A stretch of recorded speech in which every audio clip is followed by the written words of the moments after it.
going back to identity markers, Black Americans put Black first and foremost, and then everything else goes below it. And so they're thinking when another Black people come to our country, they're going to want to integrate with us, the other Black people. Hey, lovely viewer, welcome back to Comfort for Life. Glad to have you, amazing viewer, at Comfort for Life Network, collection of TikTok videos for educational purposes. Thank you so much for being part of this. If you're new here, don't forget to subscribe to the channel, smash that like button. I came across this video on my For You page on TikTok, and I find it very crucial in understanding the divide that exists among African American and African immigrants. African immigrants have repeatedly mentioned that they were encouraged not to associate with Black Americans. That the diaspora war that you are aware of. The diaspora war is ongoing and it's creating a great disconnect between them. That's Black American and Black immigrants. This video highlights some of the truths that are important to know to better understand the disconnect between Black immigrants and Black Americans. She had really elaborated what in this video, and don't hesitate to leave me your thoughts if you find this to be true or just challenge the idea. But I felt that it's very important to bring it here because it highlights some of the truth that need to be known about this disconnect that is existent between the African American and the African immigrant. So let me let you listen to this clip. Let's interact kindly. As an African living in the United States, I used to share the same sentiment that Africans share about African Americans because I had a hard time when I first moved here. People used to always tell me, you're not Black enough, you're an Oreo, you're secretly white on the inside, as if I wasn't literally from Africa. But I now understand after living here for 8 years that Black in the United States is a very specific criteria and anything outside of that just doesn't fit. But I want to help African Americans understand that Africans coming to the United States are immigrants, first and foremost. Then they are Nigerian or Senegalese or whatever country they're from. And then at some point, they are Black. But Africans don't put Black high up on their identity well as much as African Americans do. And that is for legitimate reasons on both ends. And so when an African is coming to the United States, they're thinking to themselves, okay, I'm an immigrant here. I have to do my best for myself and my family back home. The sacrifices that took for me to get here were no light work. Okay, so I need to really align myself with what's going to make me successful in this country. And because it's the United States, it's the dominant culture, which is white American culture. And so Africans are going to instinctively ally themselves with the culture that's going to give them the most success. I mean, African Americans even admit that they have to code switch to be successful here because that's what brings success. And so Africans are like, all right, we'll do that. And it also doesn't help that for a long time, Africans are fed a very negative view of Black American culture, and that's its own propaganda. But because Africans are so conservative and they're coming to a country where Black Americans have been labeled as the antithesis to this conservative traditional family values, they have, if anything, more in common with Southern Baptist white racist people. But that aside, going back to identity markers, Black Americans put Black first and foremost, and then everything else goes below it. And so they're thinking when another Black people come to our country, they're going to want to integrate with us, the other Black people, because Black comes first. And they get quickly disappointed in realizing that for Africans, Black and the identity and that coming is not first.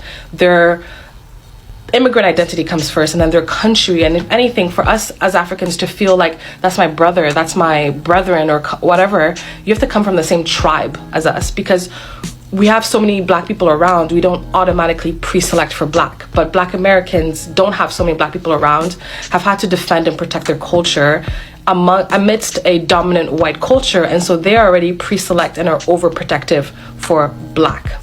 And so that's why I think at the core of it, there's a deep misunderstanding because of not realizing that we put where we put our identity markers and what we put first and what we prioritize are so different culturally because of our differences and trauma, realistically. And so it does make sense that Black Americans will be like, oh, my people, my brethren, come here.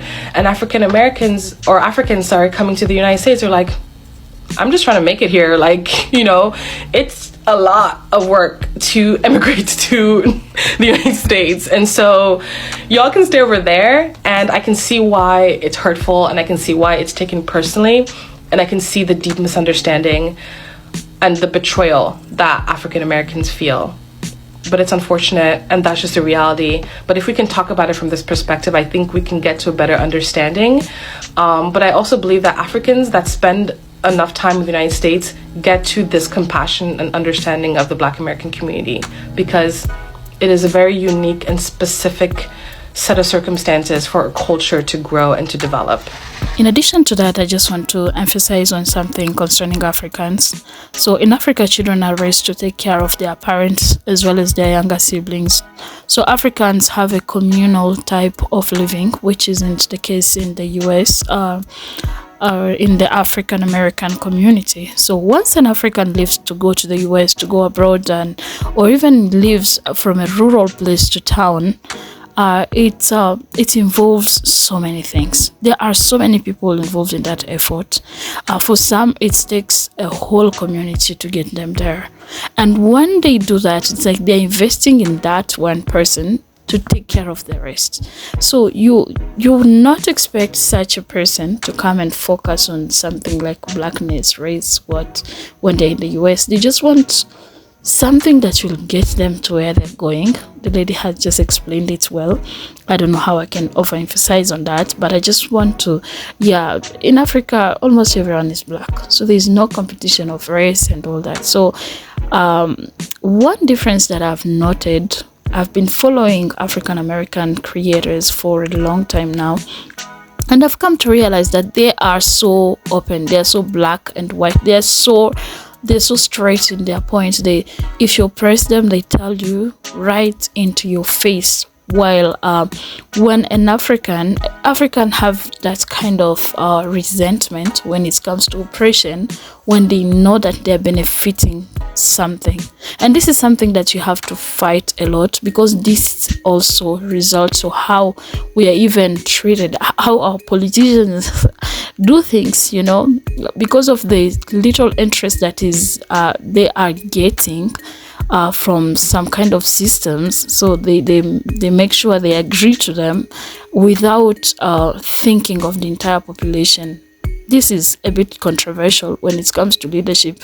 I'm just addressing this because of the mentality we have of resentment. We always hide our pain, our pressure because of the interest, because of the little thing that we are gaining. So we are not black and white. We are not so straight. We can't denounce. We can't say things the way they are.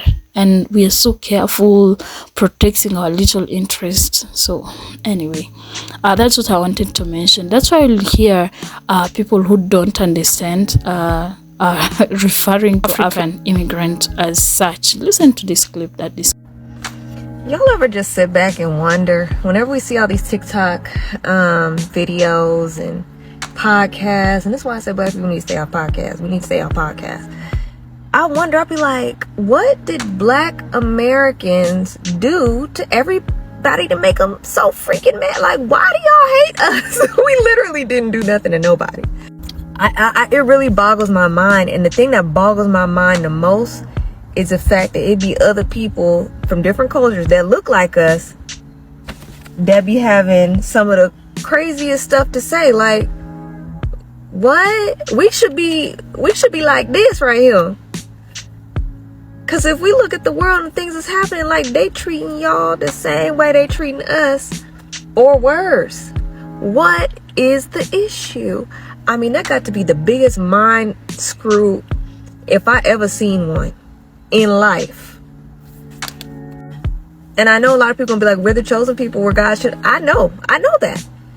But I'm almost curious to ask, like, how did you come to that conclusion where all these crazy things, like, where did that come from in your culture? Why do you look your nose down at us after we the ones that have been ravaged and broke down and consistently, systemically broken down. I mean, every generation is boom, boom, boom, is something.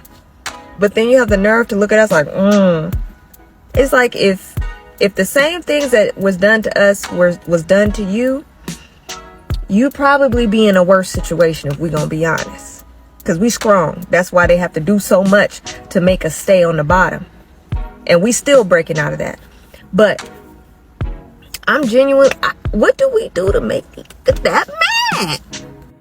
I don't know. At this point, I think we all need to come together, no matter the color, race, creed, because each other, we're not the enemies. We're not the enemies to each other. There's a small group of people that's doing a whole bunch of witchcraft. I mean, it is probably the 1% of humans doing a whole bunch of witchcraft. They got everybody divided, split, and under spells, and we thinking each other's the enemy when no, the enemy is the 1% that's doing all this witchcraft. Because at this point, the stuff don't make no sense. And I told you before, when stuff stopped making sense and it logically does, like it clearly doesn't make sense, baby, it's witchcraft. Somebody's under a spell here because it does not make sense. Whether Jesus is black or not, as far as salvation goes, it don't matter. Outside of salvation, oh, it matters. But let's all just put that aside right now. We should not be each other's enemies. Okay? Period. But now I really want somebody to answer that question. Like, what did we do to make everybody so mad? Like, what exactly did we do to everybody? To where all across the world, y'all calling us the same name, no matter what culture we come from. What we will be known as a byword, I know. But I don't think anyone can really explain it. Like, why did your whole family hate us? Oh, because my grandfather. Okay, but what did we do? It's gonna be silence. You've watched to this extent without liking the video, kindly click that like button. Don't forget to subscribe to the channel, turn on the bell, share your thoughts, kindly let's interact. What do you think about this? I'll briefly say that there's a lot to unpack on this, but the way this girl has just put it is how it is. That's how it is. That's how things are. There's nothing that is not true with what she's saying. I'm an African, and I know there's a lot of truth in what she's saying, and that's how people should view things, to live in harmony. That's what I want to say. But what do you think? I don't want to conclude everything, but I just want to pose it on that point, but also leave your thoughts kindly.